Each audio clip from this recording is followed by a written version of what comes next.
Russian foreign minister says US, UK and France ignoring international law after recent missile attacks in Syria.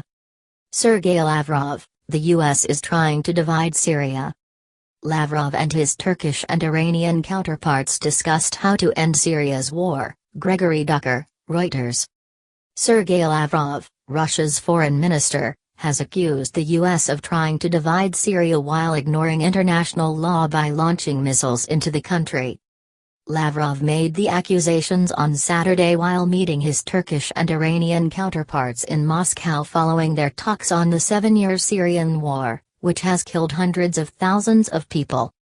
The meeting was meant to prepare the groundwork for the 9th round of Astana talks to be held next month in Kazakhstan, which will focus on political and humanitarian issues. Russia, Iran and Turkey see themselves as guarantor states in negotiations between the Syrian opposition and government. They say the Astana process, aimed at ending the violence in Syria, is the only way of reducing tensions.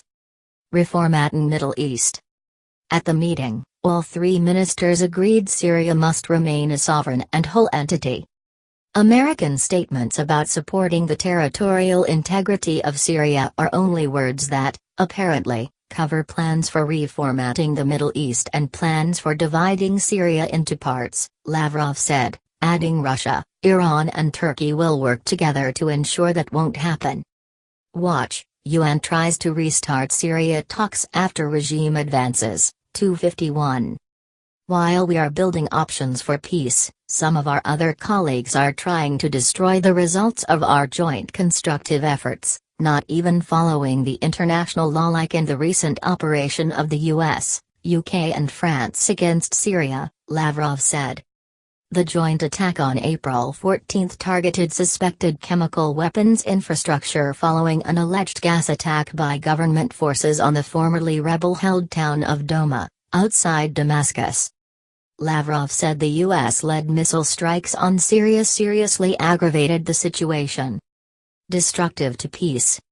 Turkey's Foreign Minister Mevlut Cavusoglu noted it's important to work with the UN to ensure the legitimacy of a political solution in Syria, as any military solution would be illegal and unsustainable. However, differences have emerged over the future of Syrian President Bashar al-Assad, and whether he should stay in power. The opposition in Syria, backed by the US, UK and France, have been adamant any political solution cannot include Assad, a view Turkey holds as well. Turkey has always felt that Assad should not really be a part of Syria's constitutional future, reported Al Jazeera's Rory Chalans from Moscow. The Russians have always said that the opposition needs to get rid of these preconditions because they are destructive to Syria's peace prospects. Talks between Russia, Iran and Turkey have regularly taken place since 2017 in the Kazakh capital, Astana, and are meant to complement the UN-led peace process.